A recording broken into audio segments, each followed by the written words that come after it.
하나님께서는 이렇게 상황과 여건이 좋지 않은 가운데에 기도하는 사람들, 하나님 앞에 예배 중심으로 사는 사람들을 한 사람을 들어서 이스라엘을 복된 나라로 만듭니다. 지금 이 코로나 시대에 대통령을 비롯해서 위정자들, 경제인들, 중소상공인들 모든 이들이 힘들어하고 고통스러워하고 있는데 여러분이 한 사람의 에스겔이 되어야 하고 에스더가 되어야 하고 다니엘이 되어야 하고 또한 느헤미야가 되어야 하고 한 사람의 에스라가 되어서 이 난국을 헤쳐나갈 수 있는 믿음의 사람들이 되셔서 하나님께 칭찬을 듣고 지금 이 시대를 구원해내는 멋진 주의 백성들이 되시기를 축복합니다.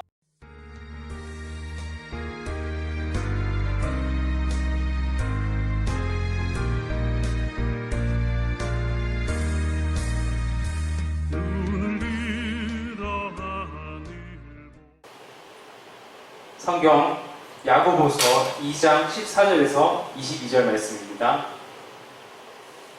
내 형제들아, 만일 사람이 믿음이 있노라 하고 행함이 없으면 무슨 이익이 있으리요? 그 믿음이 능히 자기를 구원하겠느냐? 만일 형제나 자매가 헐벗고 일용할 양식이가 없는데 너희 중에 누구든지 그에게 이르되 평안히 가라, 더웁게 하라, 배부르게 하라 하며 그 몸에 쓸 것을 주지 아니하면 무슨 이익이 있으리요? 이와 같이 행함이 없는 믿음은 그 자체가 죽은 것이라. 혹이 가로되 너는 믿음이 있고 나는 행함이 있느니 행함이 없는 내 믿음을 내게 보이라. 나는 행함으로 내 믿음을 내게 보이리라. 내가 하나님은 한 분이신 줄 믿느냐? 잘하는도다. 귀신들도 믿고 떠느니라. 아, 허탄한 사람아, 행함이 없는 믿음이 헛것인 줄 알고자 하느냐? 우리 조상 아브라함이 그 아들 이삭을 제단에 드릴 때에 행함으로 의롭다 하심을 받은 것이 아니냐? 내가 보거니와 믿음이 그의 행함과 함께 일하고 행함으로 믿음이 온전케 되었느니라. 아멘. 왜 코로나 시대에도 예배를 드려야 하나요? 라는 제목으로 김성윤 담임 목사님께서 설교 말씀 전해주실 때 은혜 많이 받으시기 바랍니다. 아멘. 할렐루야, 반갑습니다. 거룩한 주의 날입니다. 오늘은 야고보서 2장 14절에서 22절을 통해서 왜 코로나 시대에도 예배를 드려야 하나요? 하는 주제로 여러분과 함께 말씀의 은혜를 함께 하시길 축복합니다. 요즘 이 시대에는 위기의 시대요, 혼돈의 시대요, 변화의 시대요, 짙은 안개 속에 있음 같아서 신앙생활도 코로나와 함께 해야 하기 때문에 큰 충격과 함께 정체된 것 같아서 이 말씀을 함께 나누고자 하는데 한번 입을 열어서 따라 해보시면 좋겠습니다. 왜 코로나 시대에도 예배를 드려야 하나요? 코로나 시대에도 예배를 드려야 하나요? 네. 그래서 가장 좋은 해답, 가장 좋은 정답을 어디서 찾아볼 수 있을까 하는 것을 묵상하다가 역사를 살펴보면 정확한 해답이 나올 수 있다는 생각을 갖게 됐습니다. 이 인류의 역사를 살펴볼 때에 과거를 알면 현재 내가 서 있는 이 위치가 보이고 그리고 내일을 향한 미래를 향한 확실한 비전이 설정이 될 수 있다는 거예요.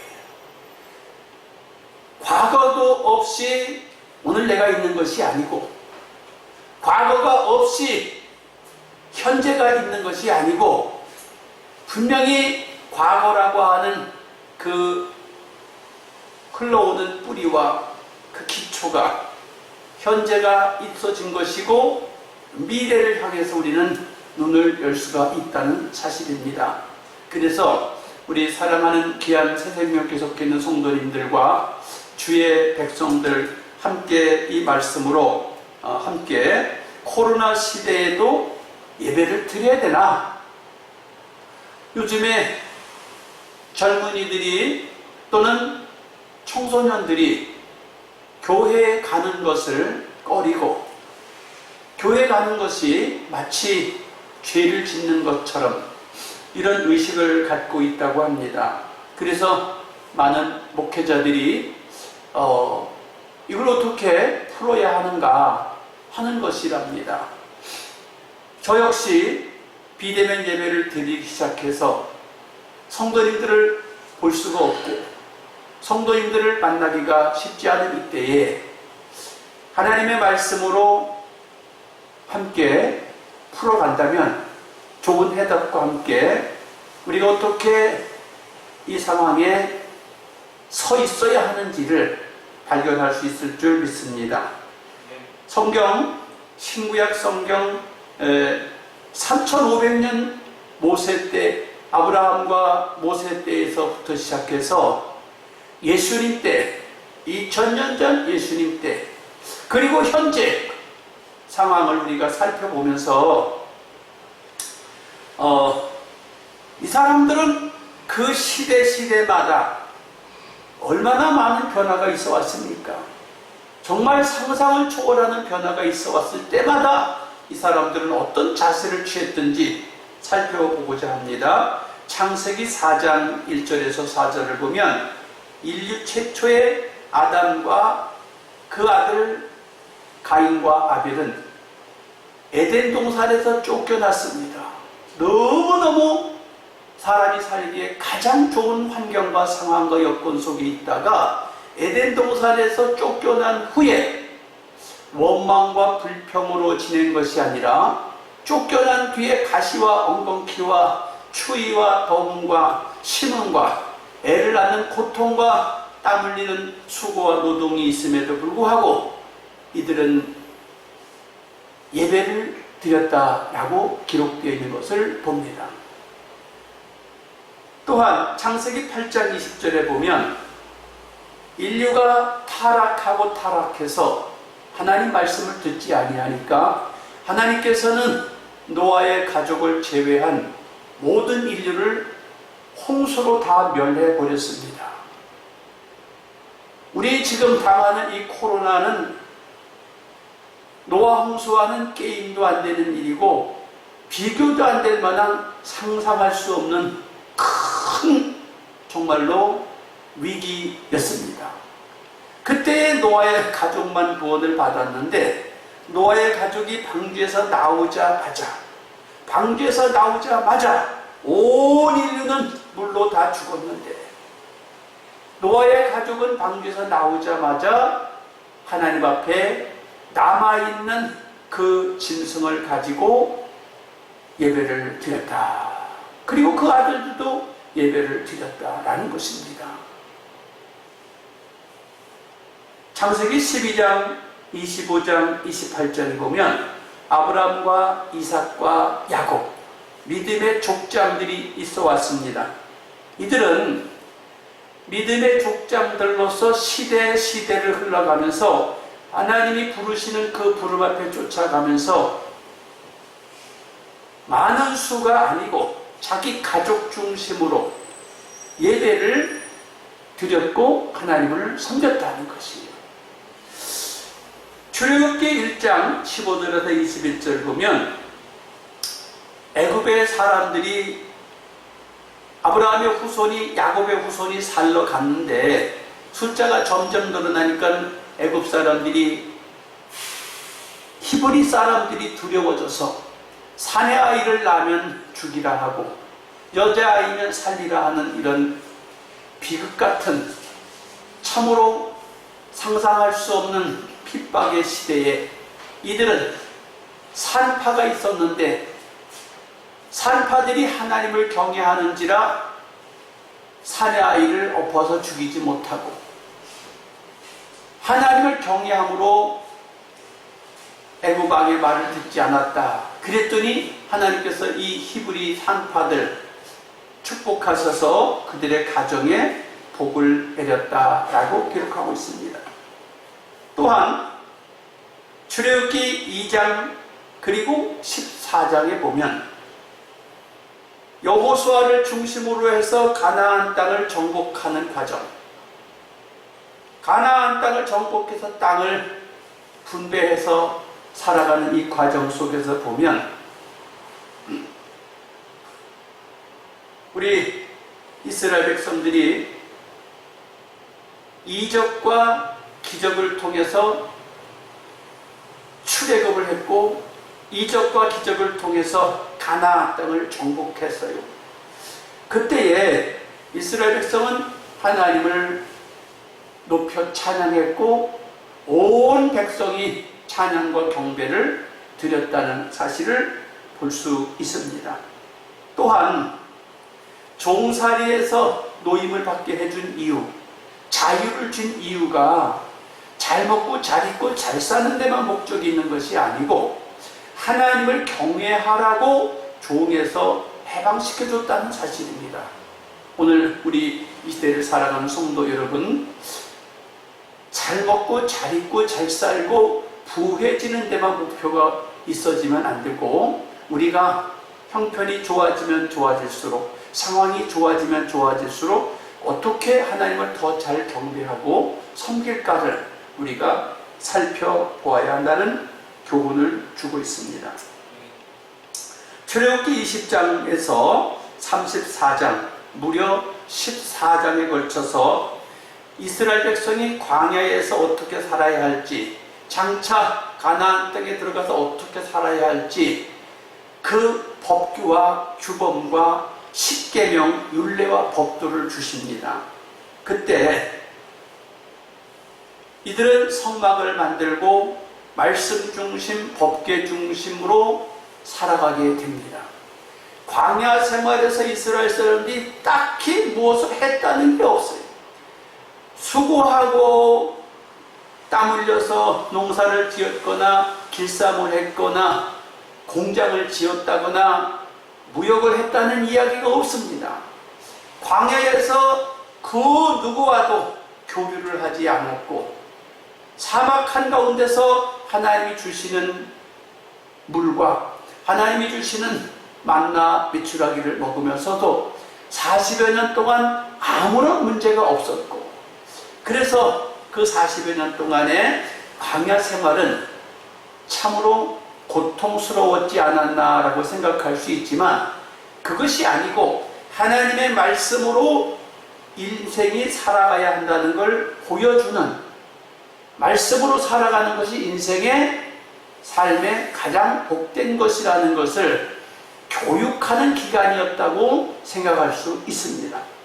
그래서 민수기 19장, 민수기 9장 15절에서 23절을 보면 이스라엘 백성이 광야 생활 약 40년간을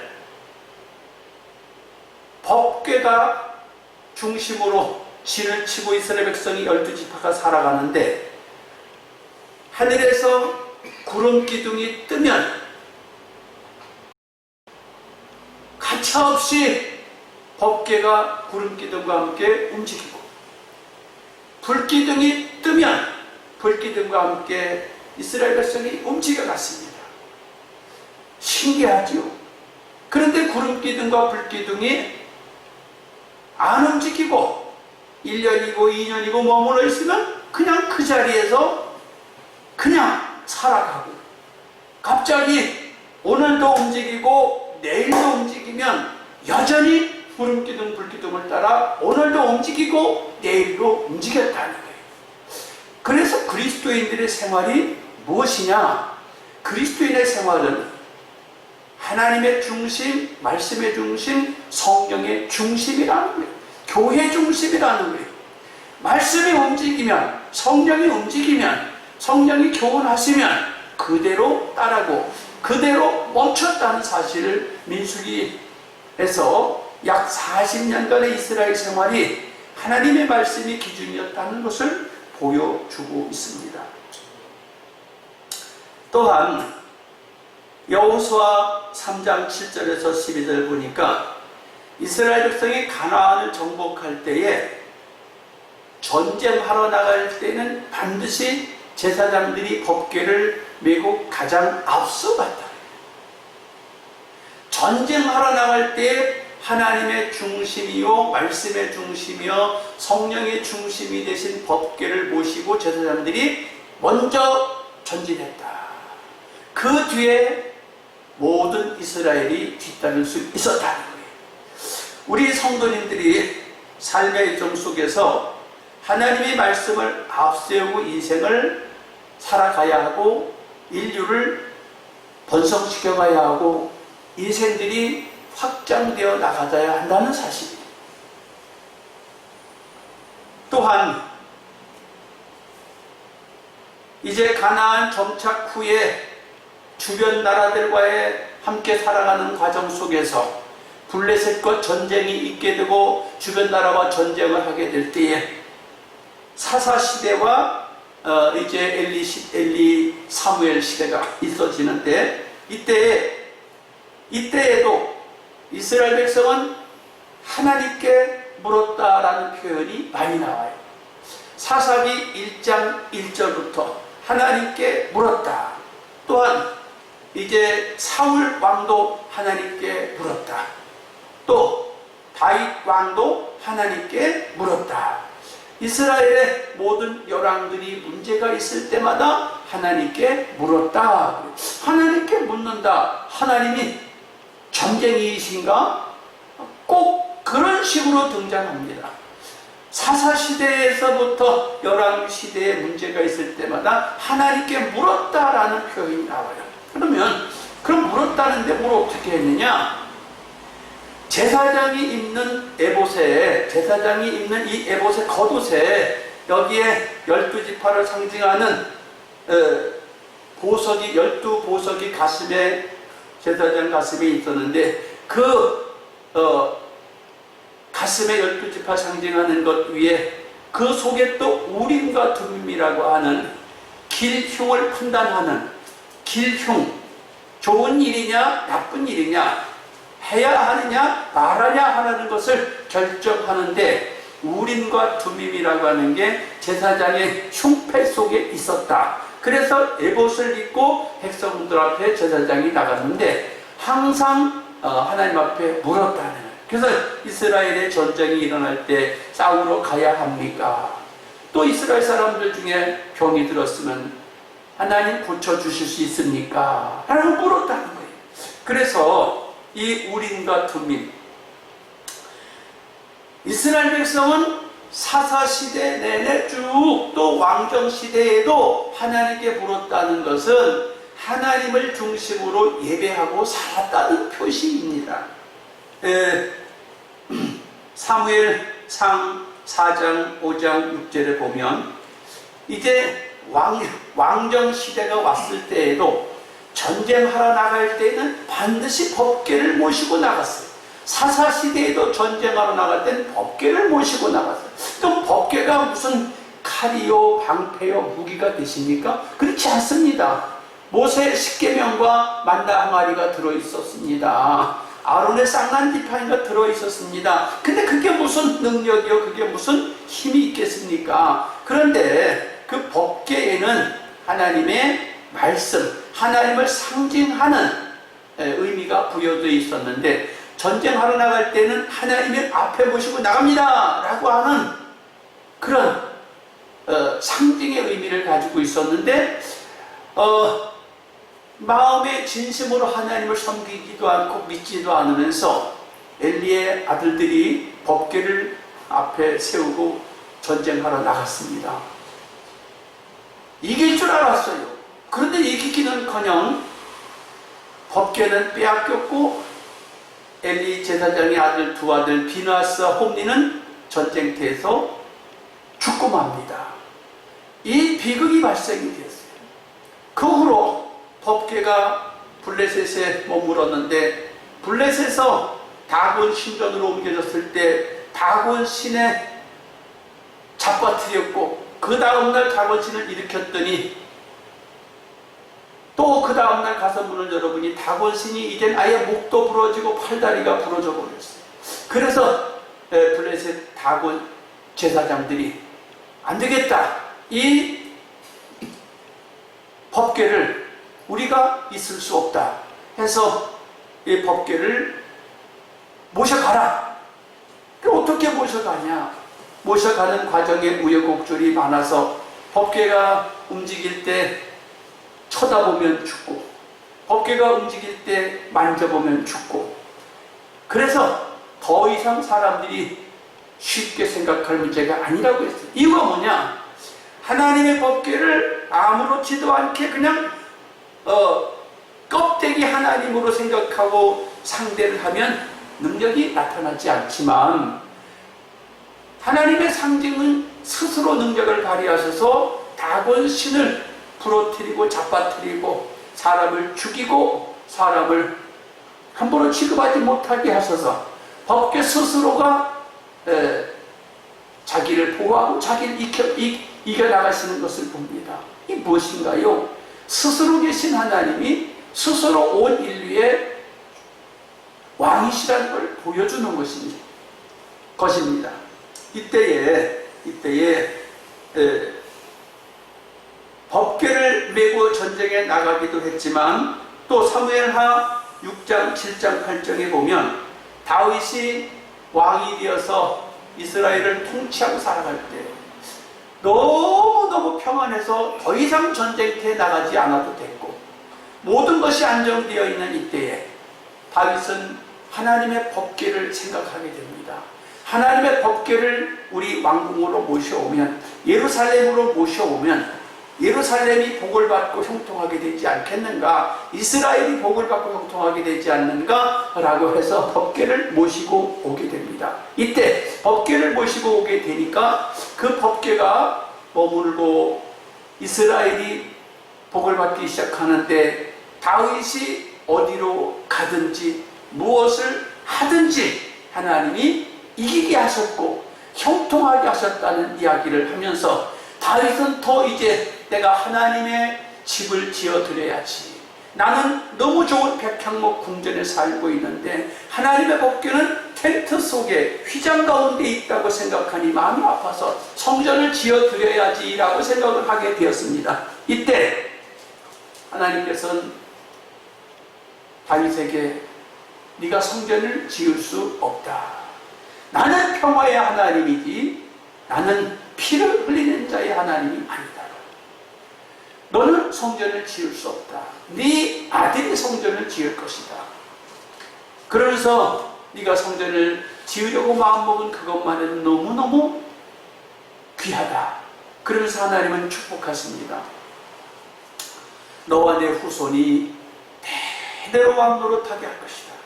너의 위를 견고히 하게 해주겠다라고 선포하십니다. 여러분, 말씀 중심으로, 하나님 중심으로, 교회 중심으로 살아갈 때에, 예배 중심으로 살아갈 때에 하나님이 저와 여러분의 가문을 책임져 주시고 저와 여러분의 후손 대대로 복되게 하실 줄 믿습니다.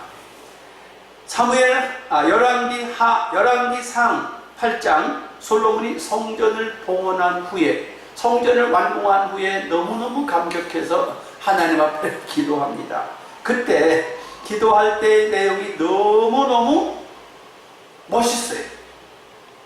첫째, 비가 오지 않을 때 성전을 향해서 기도하면 비가 오게 해주세요.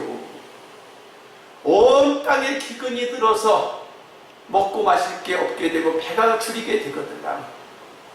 양식을 허락해 주세요. 또한 온역, 질병이 임할 때, 온역이 임할 때 기도하면 질병을 고쳐주세요. 전염병이 임할 때 전염병을 막아주세요. 재앙이 임할 때에 기도하면 재앙을 막아주시옵소서. 이방인들이 외롭고 고통스럽고 힘들 때 이방인들이 기도하면 하나님 들어주시옵소서.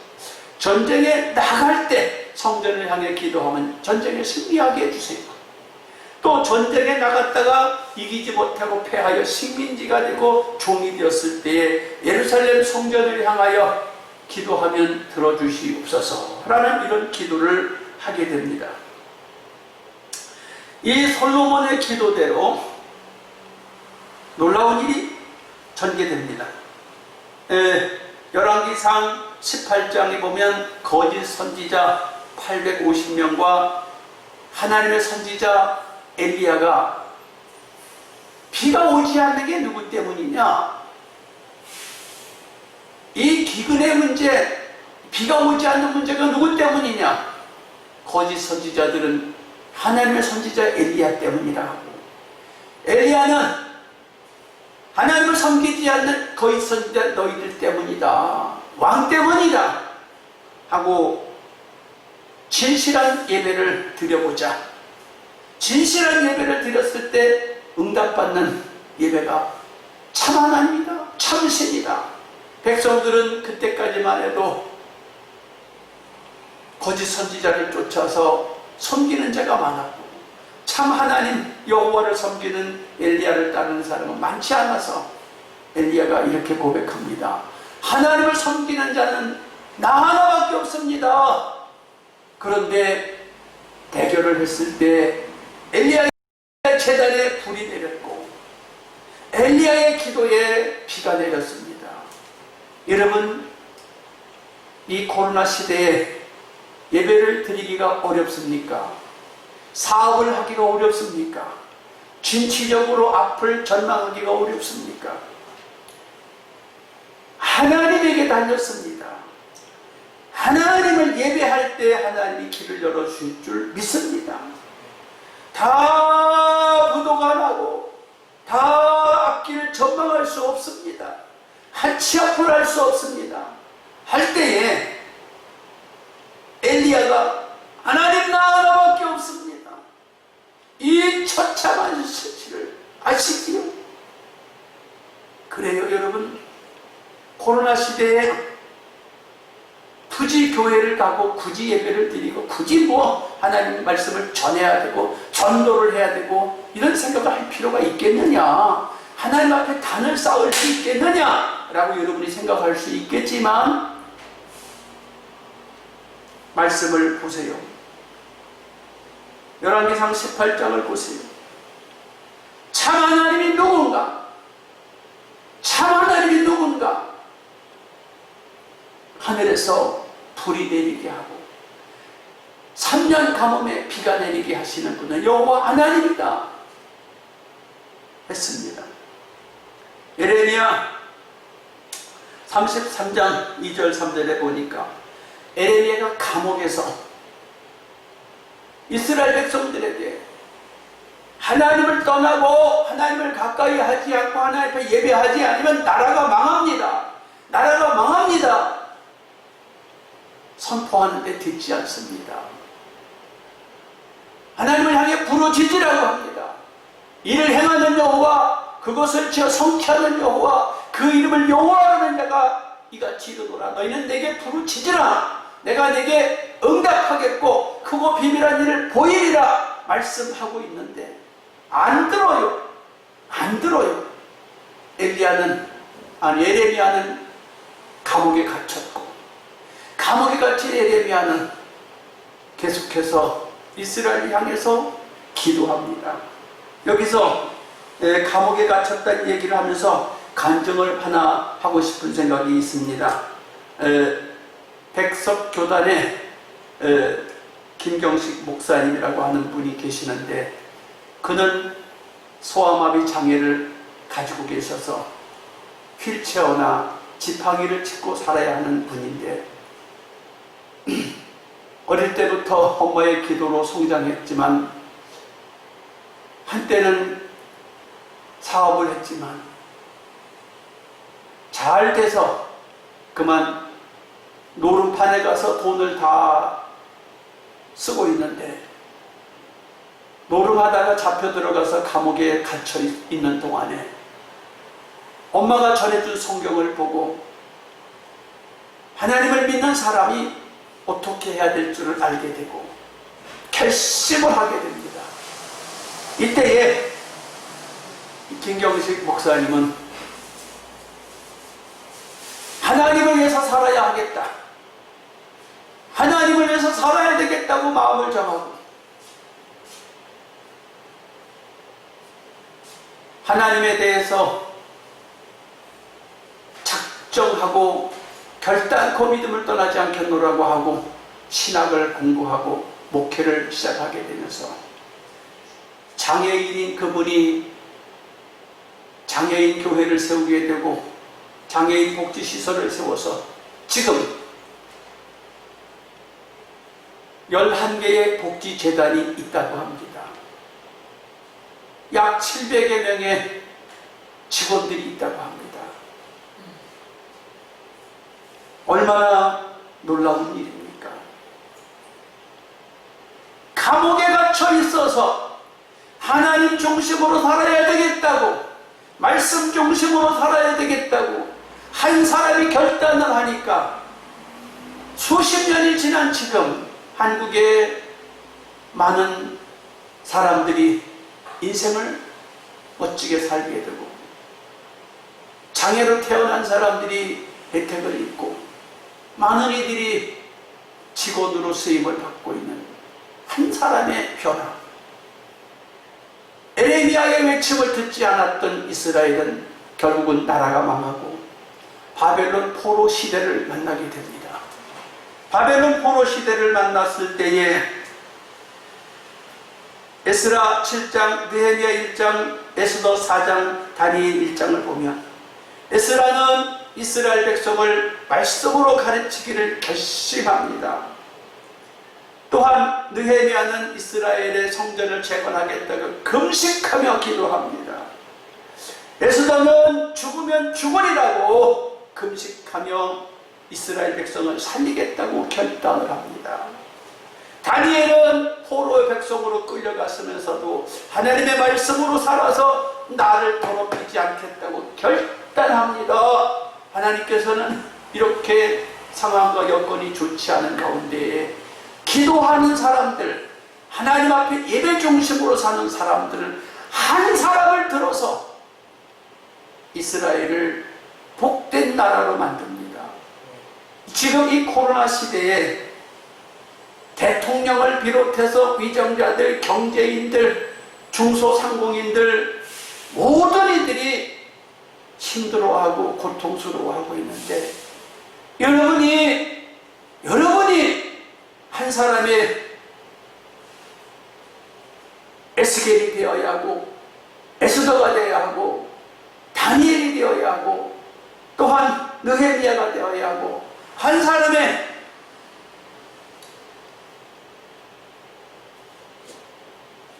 에스라가 되어서 이 난국을 헤쳐나갈 수 있는 믿음의 사람들이 계셔서 하나님께 칭찬을 듣고 지금 이 시대를 구원해내는 멋진 주의 백성들이 되시기를 축복하십니다.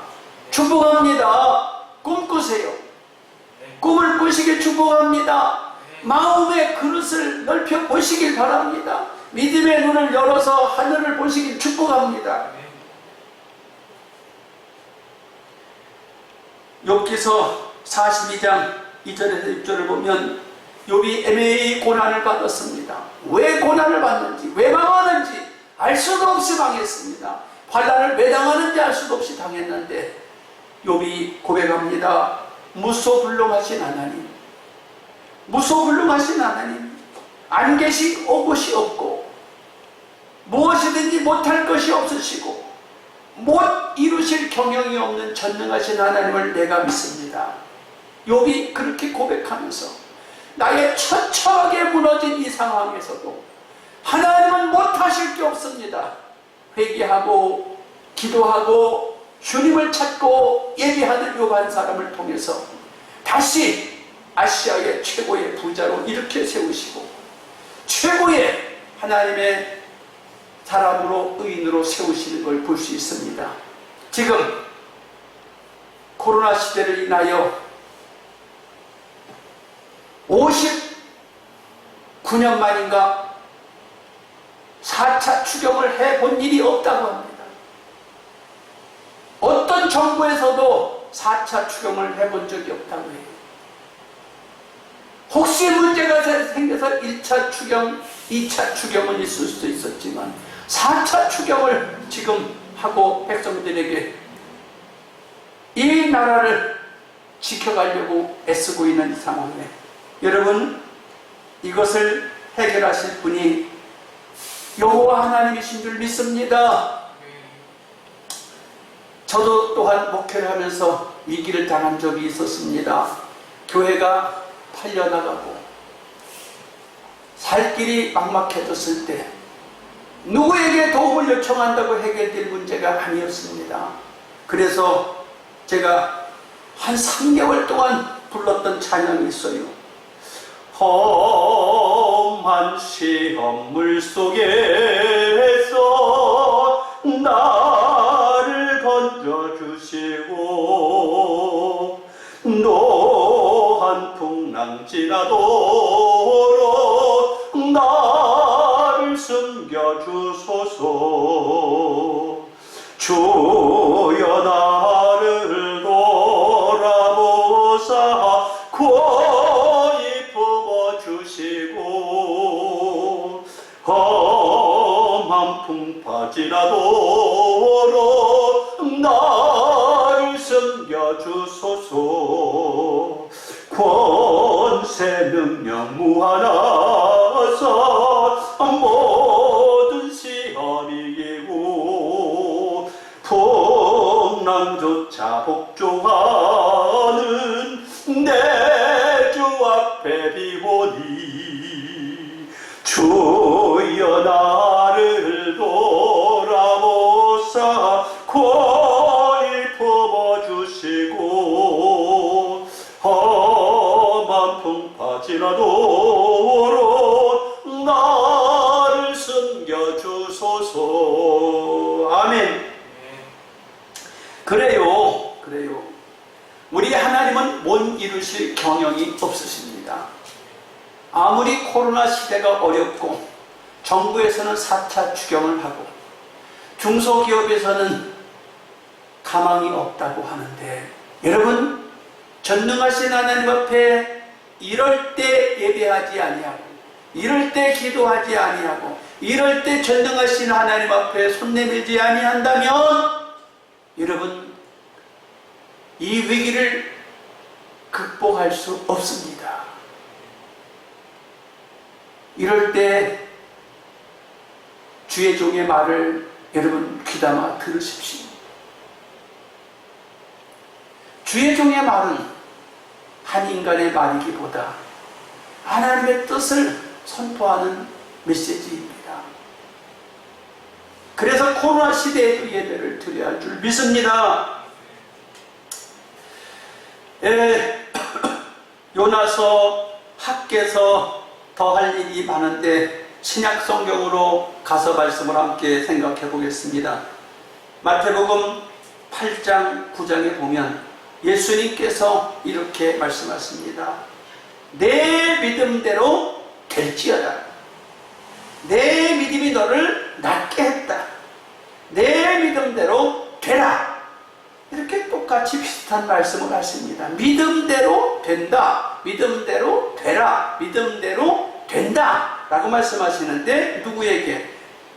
백부장의 하인이 병들었을 때, 혈루증 여인이 병들어 고통할 때, 소경이 눈을 뜨고 싶을 때 하나님이 말씀하시고 예수님이 말씀하십니다. 내 믿음대로 되라는.